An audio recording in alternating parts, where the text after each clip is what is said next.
በአዲስ አበባ አድዋ የድል መታሰቢያ አዳራሽ በተካሄደው የ2026 የሊደር ኦፍ ፐብሊክ ዲፕሎማሲ መርሃ ግብር የወላይታ ሶዶ ከተማ አስተዳደር በቱሪዝም ዘርፍ አሸናፊ ሆነ።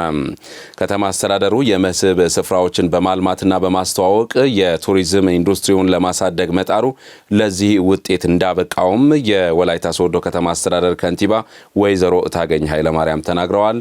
ለዝርዝሩ አዲስ ዓለም ሞገስ።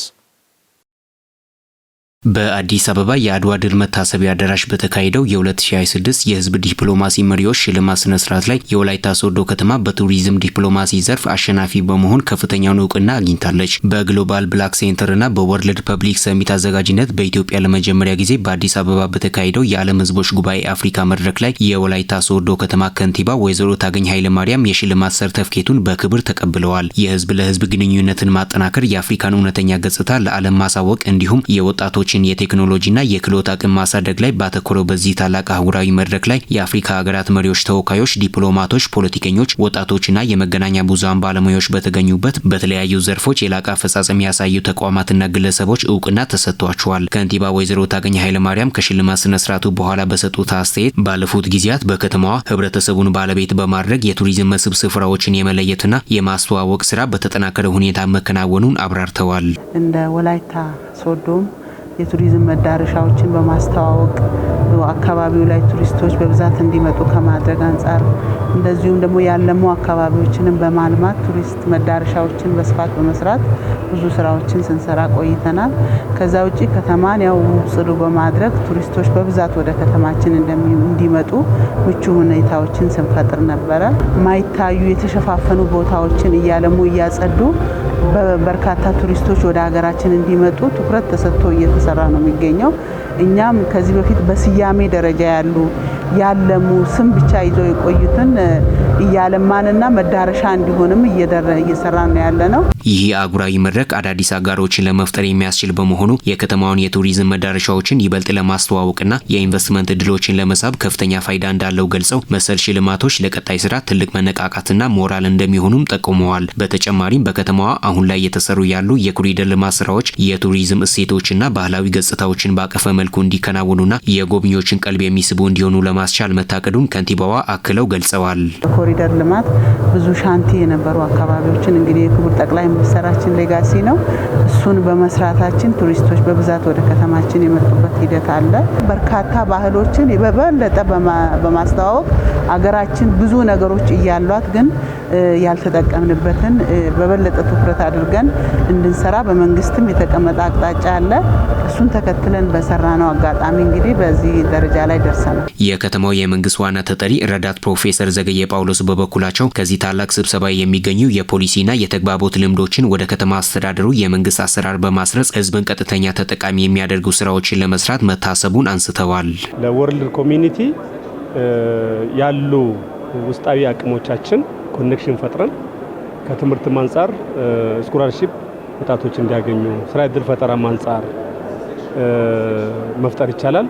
ስለዚህ ከምንም በላይ በዚህ መድረክ ላይ እንደ ከተማችን በርካታ ልምድ የወሰድንበት ከተለያዩ ሀገራትም ጋር ኮኔክሽን የፈጠርንበት ያ ኮኔክሽን ለቀጣይ ኢንቨስተሮች መጥቶ ከነዚህ ሀገራት ሶዶ ላይ ኢንቨስት እንዲያደርጉም በዚህ አጋጣሚ ጥሪም ማስተላለፍ እንፈልጋለን። በተመሳሳይ የወላይታ ሶዶ ከተማ ምክትል ከንቲባና የስራና ክህሎት መምሪያ ኃላፊ አቶ መንግስቱ ትግሎ ከጉባኤው የተገኙ አዳዲስ የቴክኖሎጂና የክህሎት ሀሳቦችን ለከተማዋ ወጣቶች በማካፈል ራሳቸውን ብቁ እንዲያደርጉ ማስቻል እንደሚገባ ጠቁመዋል። ለዓለም የምናቀርበው ቦምብ ወይም መሳሪያ ሳይሆን ዶክተሮችን ነው ብላ ለዓለም ዶክተሮችን አቅርባ በዛ አይነት ሁኔታ ማደግ የሚችሉበት እድሎች እንዳሉ ሁሉ ወጣቶችም ከዚህ ብዙ የሚማሩበት ስለ ታሪካቸውም ስለ ባህላቸውም እንደ ወላይታ ሶዶ ከተማም ደግሞ ከዚህ ቀደም ስምምነት የተፈራረመበት ነው። በተለይ አንድነቱ ላይ አሁን በዚህ ደረጃ ዓለም በደረሰበት በተናጠል መጓዝ የምንችልበት እድል ጠባብ ነው። የግሎባል ብላክ ሴንተር ዳይሬክተር አቶ ጸጋዬ ጫማ ተቋማቸው የጥቁር ህዝቦችን ታሪክና ቅርስ በዓለም መድረክ ለማስተዋወቅና በትምህርት ስርዓት ውስጥ እንዲካተት ለማስቻል የሚሰራ መሆኑን ጠቁመው ከወላይታ ሶዶ ከተማ ጋር በገቡት ውል መሰረት የከተማዋን ቱሪዝምና ቅርሶችን ለማስተዋወቅ ምቹ ሁኔታ መፈጠሩን አስረድተዋል። ከየክልሎቹ ለምሳሌ ያህል ከደቡብ ኢትዮጵያ ዋና ከተማ ፕሬዝዳንት መቀመጫ ከተማ ጋር ተፈራርመን በዚህ አቅጣጫ ለመስራት ኦሬት ተዘጋጅተናል። ይሄ ብቻ አይደለም። ከባህር ዳር ዩኒቨርሲቲ ጋር ተፈራርመን በዚህ አቅጣጫ እየሰራን ነው። ውጭ ሀገር አሉ የሚባሉ ትላልቅ ድርጅቶች በገቨርንመንት ደረጃ ካሉት ጋር እየሰራን ነው ያለን እና ይሄ ስራ በቀላሉ ይሄ እንደዚህ እንደ ችርቻሮ የሚታየው ይሄ እኛ የምንሰራው ቅርስ ላይ ነው፣ ታሪክ ላይ ነው፣ ትምህርት ላይ ነው። የጥቁር ቅርስ፣ የጥቁር ታሪክ፣ የጥቁር ትምህርት ላይ ነው የምንሰራው ማለት ነው። በመጨረሻም በጉባኤው ላይ የተሳተፉ ወጣቶች ከተለያዩ የአፍሪካ ሀገራት ከተውጣጡ እኩዮቻቸው ጋር ለመገናኘት አዳዲስ ሀሳቦችን እንዲሁም መልካም ተሞክሮዎችን ለመቅሰም ጉባኤውና የተገኘው እድል ትልቅ አጋጣሚ እንደፈጠረላቸው ገልጸዋል። እዚህ ላይ እንግዲህ እየተሳተፍኩ ነው። በጣም ትላልቅ ነገሮችን እየተማርን ነው።